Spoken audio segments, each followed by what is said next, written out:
ఇప్పుడు పార్టీలో మీరు ఉన్నట్ట లేరంట చెప్పండి. సస్పెన్షన్ అంటే suspension is not an action, it can be revoked at any time. Revoke చేయొచ్చు. ఇప్పుడు మీరు పార్టీలో నేను పార్టీలో లేనట్టే సస్పెన్షన్ కదా. లేదు అంటే పార్టీ యాక్టివిటీస్లో నేను ఉండకూడదు. రూల్ ఏంటంటే సస్పెన్షన్ అర్థం యాక్టివిటీస్ ఏవైతే ఉన్నాయో వాటి నుంచి పక్కన పెట్టడం. ఇప్పుడు నన్ను పక్కన పెట్టారు కాబట్టి నేను ఏ యాక్టివిటీలో కూడా లేను. ఈ ప్లేస్లో వేరే వ్యక్తిని కూడా తీసుకుని వచ్చి ఇన్ఛార్జ్ పార్టీలు కూడా చెప్పారు కదా. అది ధర్మాన తాలూకా చెప్పులు అంటే కూడా కొన్ని తెచ్చిపెట్టారు.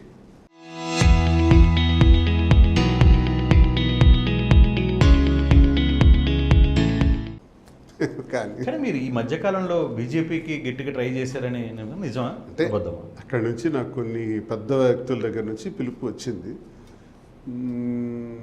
నేనేమి చెప్పలే చూద్దాం. నా వ్యక్తిగత విషయాలు వచ్చింది. అదేనా ఒక్క అదొకటి ఉందా, లేకపోతే జనసేన నుంచి కూడా నేను మీరు ఏదో కొంత పవన్ కళ్యాణ్ వైపుకి వెళ్ళాలని ట్రై చేస్తున్నారు? శ్రీనివాస్ గారు సిరీస్ జనసేన తెలుగుదేశం వైపు నేను ఎప్పుడు వెళ్ళను. ఎందుకు వెళ్ళనంటే వాళ్ళకి నేను ఇష్టానుసారం నా జీవితంలో తిట్టాను.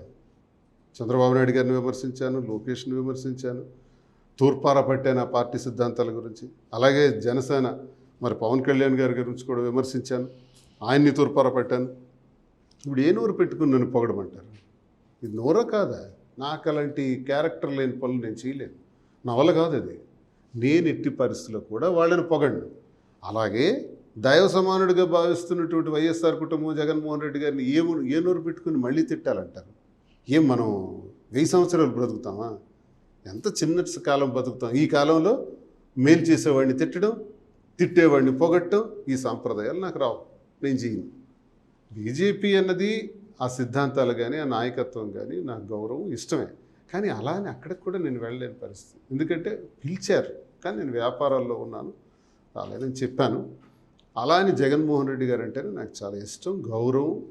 జగన్మోహన్ రెడ్డి గారు కేకేసి నువ్వు ఇది చెయ్యంటే అది చేయడానికి మనం ఎప్పుడు సిద్ధంగా ఉంటాం. అంటే తిరిగి జగన్మోహన్ రెడ్డి నుంచి పిలుపు కోసం మీరు ఎంతో ఆతృతగా ఎదురు చూస్తున్నారు. దీన్ని బట్టి అర్థమవుతుంది. పిలుపు అంటే ఆయన స్నేహాన్ని ఆయన దగ్గర ఉండే ఇది నేను విడిచిపెట్టుకోలేను. ఆ అనుబంధం అలాంటిది. ఇన్ని సందర్భాల్లో ఆయన నా కోసం నిలబడే తీరు అలాంటిది. నా కోసం ఆయన చేసినటువంటి కొన్ని బయటికి చెప్పుకోలేని విషయాలు. ఎంపీగా నేను కొన్ని హండ్రెడ్స్ ఆఫ్ క్రోర్స్లో నేను టర్న్ ఓవర్ చేశాను. గ్రానైట్స్ కానీ వ్యాపారాల్లో కానీ 25 years గ్రానైట్స్. ఆ బిజినెస్ ఎంత గట్టిగా చేశానో బిజినెస్లో కింద పడిపోయిన రోజులు కూడా ఉన్నాయి. డీజిల్ కొట్టించుకుని లేని రోజులు కూడా ఉన్నాయి. పార్లమెంట్ ఎన్నికల్లో 2018లో అప్పటికి నా మైండ్స్ అన్ని ఆపేసినారు. టోటల్ ఇబ్బందుల్లోకి వచ్చాను, కొలాప్స్, ఆర్థిక ఇబ్బందుల్లోకి వచ్చాను. అప్పుడు జగన్మోహన్ రెడ్డి గారు నన్ను పిలిచి ఎంపీగా నిలిచిపెట్టారు. నేను 50 కోట్లు ఖర్చు పెడతాను, 100 కోట్లు ఖర్చు పెడతాను, నాకు ఇవ్వండి టికెట్ అనే వాళ్ళని సుత్తిమెత్తి రిజెక్ట్ చేసి పడేసినారు. సీనుకే ఇస్తాను నేను. సీను దగ్గర డబ్బులు లేవు కదా, ఏం పర్వాలేదు, సీను డబ్బులు లేకపోయినా సీను పోటీ చేస్తాడు. ఆ వ్యక్తిత్వం ఏంటి, ఆ మనిషి తీరేంటి?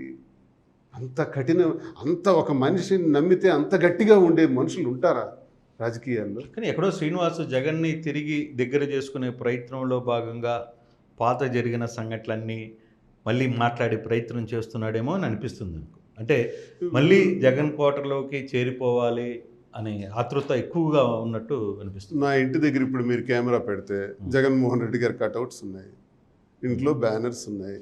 నా స్టోర్కి వెళ్తే హైదరాబాద్లో రాజశేఖర రెడ్డి గారి ఫోటో ఉంటుంది. ఈ జీవితకాలం ఉంటాయి, నేను ఉన్నంత వరకు ఉంటాయి. ఇవి పోవు. పార్టీతో సంబంధమే ఉంది, పనితీరుతో సంబంధమే ఉంది. వాళ్ళంటే నాకు ఇష్టం. నన్ను నిలబెట్టిన వాళ్ళు, నాకు రాజకీయ జీవితాన్ని ఇచ్చిన వాళ్ళు, నాకు గౌరవాన్ని ఇచ్చిన వాళ్ళు, వాళ్ళు నా మనసులో ఎప్పుడూ ఉంచుకుంటాను నేను. పార్టీ పరంగా రాజకీయం పరంగా ఇప్పుడు అర్జెంటుగా సార్ దగ్గరికి వెళ్ళిపోయి అన్న నాకు సస్పెన్షన్ ఎత్తే ఏంటి, ఇది ఏమైనా ఉద్యోగం కాదు కదా, ఎత్తేస్తారు పని చేయంటారు. పెద్ద పనేం కాదు, అది కాదు నాకు కావాల్సింది. వాళ్ళు నా మనసులో ఎప్పుడూ ఉంటారు. కానీ ఏదో ధర్మాన లాంటి వ్యక్తి వాళ్ళ ఫ్యామిలీ మిమ్మల్ని పార్టీలోకి రానిచ్చే అవకాశం ఉందా? వాళ్ళు ఎవరన్నా రానివ్వడానికి? వాళ్ళు జగన్మోహన్ రెడ్డి గారు సర్వం ఈ పార్టీలో. ఆయనే సుప్రీం. జగన్మోహన్ రెడ్డి గారి కనుసన్నల్లోనే ఎవరైనా పని చేయాలి. ధర్మాన ప్రసాద్ అయినా దువ్వాడ శ్రీనివాస్ అయినా మేమెవరం మధ్యలో మా నిర్ణయాలు ఏంటి అవ్వండు. జగన్మోహన్ రెడ్డి గారే మాకు సర్వస్వం.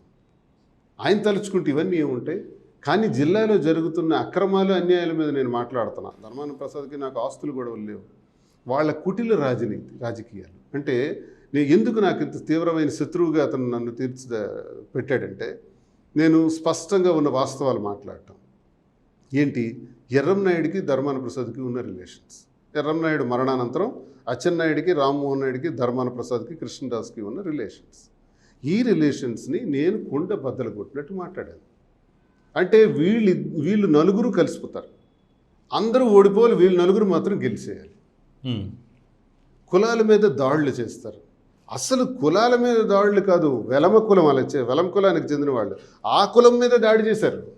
ఉదాహరణకి ఈయనకి రాజకీయాల్లోకి తీసుకొచ్చిన, ఎర్రన్నాయుడిని రాజకీయాల్లోకి తీసుకొచ్చిన వ్యక్తుడు తంగి సత్యనారాయణ గారు, బొగ్గు లక్ష్మణరావు గారు, సింహ ప్రభాకర్ గారు.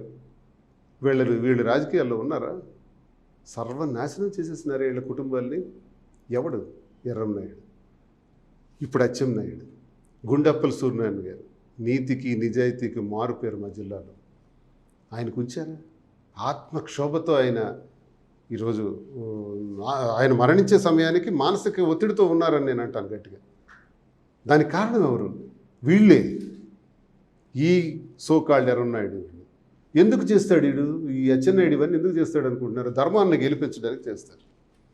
ధర్మాన్ని పైన ఒక సామాన్య వ్యక్తిని తెచ్చి ఎమ్మెల్యే అభ్యర్థిగా పెడతారు. ఎందుకు? లక్ష్మి గారికి పెట్టినా, గుండప్పల సూర్యనారాయణ గారికి పెట్టినా ధర్మాన ప్రసాద్ గెలవటం కష్టం కాబట్టి సామాన్యమైన వ్యక్తిని పెడతారు. అప్పుడు ధర్మాన్ని ఈజీగా గెలుస్తాడు. ధర్మాన్ని ఏం చేస్తాడు? శ్రీనివాస్ అనే వ్యక్తిని లేపేస్తే అచ్చెన్నాయుడు బలంగా ఉంటుంది.